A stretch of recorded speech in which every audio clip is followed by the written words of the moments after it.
Lightning fast emotional control.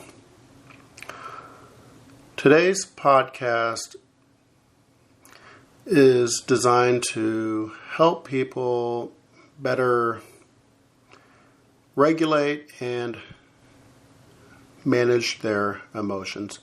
Now, as a domestic violence lawyer, divorce lawyer, I get clients all the time who come to me for a consultation sometimes after things got a little too heated at home. Emotions spun out of control. A lot of it was just things that had been simmering for a long time. But the purpose of this podcast is to help people bring it down a few notches, how to not let our emotions get the best of us, how not to let our amygdala get excited. The amygdala is a little part of the brain that is in charge of the fight or flight response. It allows for a rapid release of adrenaline, and if for whatever reason we feel threatened and we need to go into fight or flight mode. Most typically, or probably the most common example of the amygdala getting triggered in today's Western world is when people get into a verbal altercation. Emotions get out of control. So what I'd like to encourage us to do is to figure out how to recognize these emotions, pause, and then reframe. And then try to express ourselves in a more healthy way, and also talk a little bit about empathy. So I'm going to go ahead and move into this little crash course on emotional regulation, and then I'm going to kind of take a step back again and try to re-explain it a different way. And I'll try to do this a few times because I really want to try to get this message through. So let's go ahead and start our little crash course on emotional regulation. Step 1, you want to recognize your emotions. This requires awareness. Begin by acknowledging that your feelings exist. It's okay to feel angry, sad, or annoyed. These are natural human emotions. Recognizing them is the first step to controlling them. Step 2, pause before you react. Pause. Take a deep breath or even several. This creates a buffer between your feelings and your actions. Counting to 10 slowly can also help you gain control and prevent knee-jerk reactions. Step 3, reframe your thoughts. Cognitive reappraisal. That is when you shift how you interpret the situation. If someone cut you off in traffic, instead of thinking they did it to annoy you, consider that they might be rushing to an emergency. Changing your perspective can change your emotional response. Step 4, express yourself constructively. Use communication. Use I feel statements to express yourself without blame. For example, say, I feel upset when I am interrupted because I feel like my opinions are not valued, rather than accusing the other person of always ignoring you. Step 5. Use physical techniques. Physical release. If you are feeling pent up, engage in physical activity. A brisk walk, some stretches, or even squeezing a stress ball can help release tension. Step 6. Practice empathy. Try to see things from the other person's perspective. Understanding why someone behaves in a certain way can reduce your irritation and promote forgiveness. Step 7, choose your battles. This is called selective engagement. Ask yourself if this will matter in 5 years or even 5 days. Again, choose your battles. It's called selective engagement. Ask yourself if this will matter in 5 years or even 5 days. If not, it might not be worth your energy. Letting go can be a powerful tool for happiness. Step 8, maintain a routine of self-care. This requires and involves regular exercise, sufficient sleep, and proper nutrition, which can vastly improve your emotional baseline, making you less prone to negative swings. Step 9, seek professional help if needed. If you find your emotions are consistently difficult to manage, consider speaking to a therapist or counselor. There's strength in seeking help. Final thought, gratitude. Each day, try to think of 3 things you are grateful for. Gratitude can shift your mindset from what's wrong to what's right in your life, fostering positive emotions. Remember, controlling your emotions isn't about suppression, it's about management and understanding. You are aiming not to eliminate emotions, but to understand and channel them constructively. Now go save the universe with your newfound emotional intelligence. Okay, we'll just take a step back now, and I'm going to reapproach. Let's reapproach this and explain it a slightly different way. So here's the crucial advice I'd like to offer someone on the issue of managing and better regulating their emotions. Number 1, you want to breathe. Take deep, slow breaths. This simple act can help calm your nervous system and prevent you from reacting impulsively. 2, practice mindfulness. Stay present in the moment. Don't dwell on the past or worry about the future. Focus on what you can control right now. 3, embrace empathy. Try to understand the perspective of others. This can help you respond with kindness and compassion rather than anger or frustration. 4, choose your battles wisely. Not every situation requires a strong emotional response. Sometimes it's better to let things go and focus on what's truly important. 5, cultivate gratitude. Regularly remind yourself of the things you are grateful for. This can help shift your focus from negative emotions to positive ones. Let me say that again. Cultivate gratitude. Regularly remind yourself of the things you are grateful for. This can help shift your focus from negative emotions to positive ones. Number 6, set realistic expectations. Don't expect perfection from yourself or others. Accept that everyone makes mistakes and has their own unique challenges. 7, find humor in this situation. Laughter can be a powerful tool for diffusing tension and changing your perspective. Number 8, take breaks. If you feel overwhelmed, take a step back and give yourself some space to calm down and think more clearly. Number 9, surround yourself with positivity. Spend time with people who uplift and support you. Avoid those who bring you down or encourage negative behavior. Number 10, practice self-care. Make sure you are taking care of your physical, emotional, and mental well-being. This can include things like getting enough sleep, eating well, exercising, and engaging in activities you enjoy. Remember, controlling your emotions is a skill that takes practice. Be patient with yourself and keep working at it. Okay, I'm going to reapproach this from a slightly different perspective. Number 1, breathe and pause.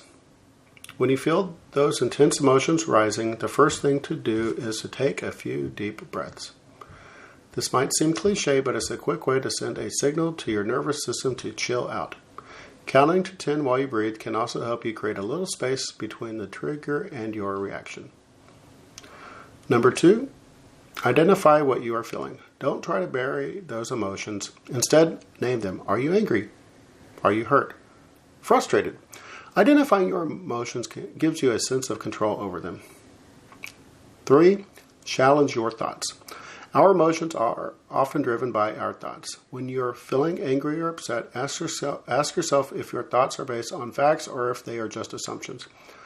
Are you catastrophizing the situation? Try to look at things from a more balanced perspective. Number 4, focus on the present moment. When we get caught up in anger or other negative emotions, we often dwell on the past or worry about the future. Bringing your attention back to the present moment can help you break that cycle. Notice the sensations in your body, the sounds around you, the feeling of your feet on the ground. Number 5, choose kindness. It sounds cheesy, but kindness really is a superpower. When you are tempted to lash out, try to see the situation from the other person's perspective. Offer compassion, even if you don't feel like it. You might be surprised at how quickly your own anger dissipates. Let me read that again. It's very beautiful. Choose kindness. It sounds cheesy, but kindness really is a superpower. When you are tempted to lash out, try to see the situation from the other person's perspective. Offer compassion, even if you don't feel like it. You might be surprised at how quickly your own anger dissipates. Number 6, practice gratitude. Gratitude is like a muscle. The more you use it, the stronger it gets. Take a few moments each day to appreciate the good things in your life. This can shift your focus from negativity to positivity. Number 7, forgive yourself and others. We all make mistakes. Holding on to anger and resentment only hurts us in the long run. Practice forgiveness both for yourself and for others. It's a powerful way to release negativity and cultivate inner peace. Remember, this is a crash course. It takes time and practice to master your emotions. Be patient with yourself and don't give up if you stumble along the way. Okay, now let's approach this crash course on emotional control to help you be a good, happy person. Number 1, let's talk about self-awareness. Start by recognizing your emotions. Understand what you are feeling and why. Awareness is the first step toward managing emotions effectively. 2, pause and breathe. When faced with a challenging situation, take a deep breath. Give yourself a moment to respond rather than react impulsively. Breathing helps calm the nervous system. 3, empathy. Put yourself in others' shoes. Consider their feelings and perspectives. Empathy fosters kindness and understanding, reducing the likelihood of anger or jerk-like behavior. Number 4, choose your battles. Not every situation requires a strong emotional response.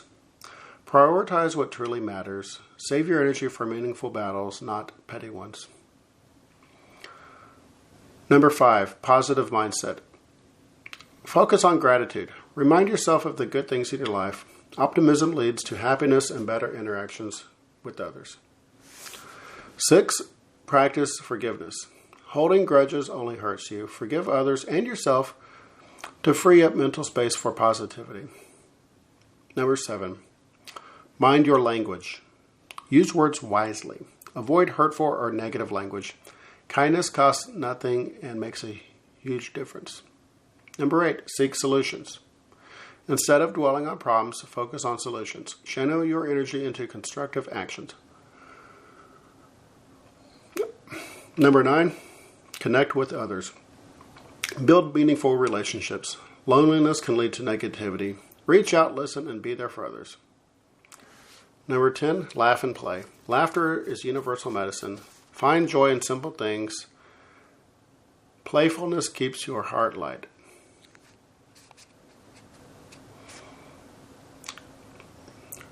Remember to spread kindness and not chaos. Okay, now for the final reapproach. Take a moment. I want you to breathe. Take 5 deep breaths into your nose and out through your mouth. This will calm your brain and your body.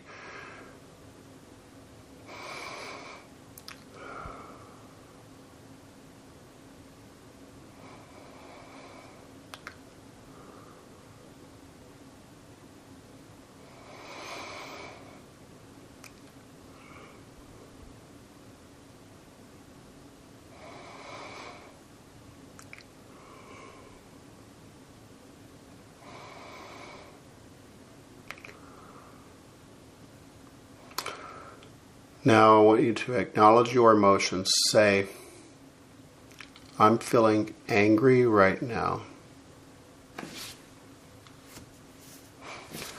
Say, I'm feeling frustrated right now. Say, I'm feeling upset right now. Now I want you to pause. Take a brief moment to collect your thoughts before reacting.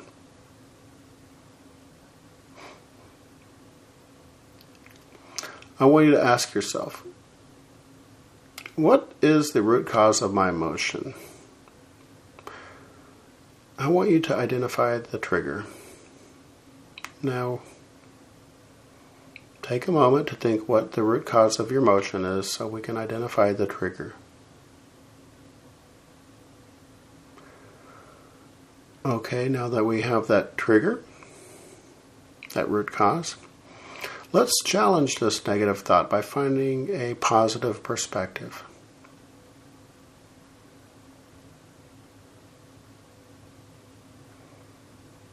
Challenge negative thoughts by finding a positive perspective.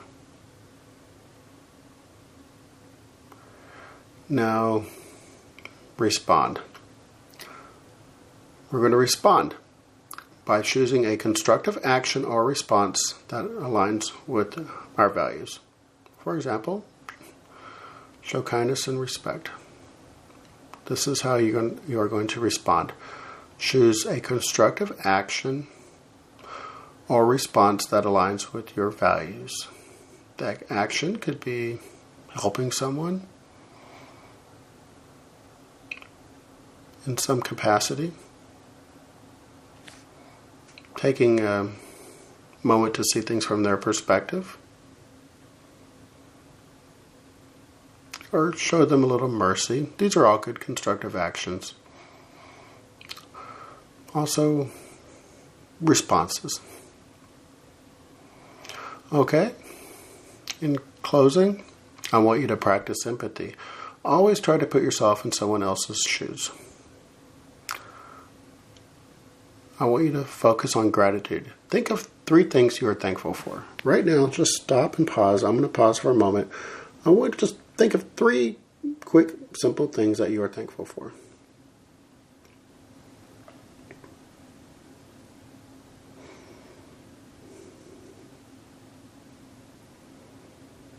Okay. Now I want you to smile. Smiling can actually improve your mood. Remember, emotional mastery is a skill that takes practice. Start now and you'll be well on your way to becoming a happier, more compassionate person. Thank you for listening.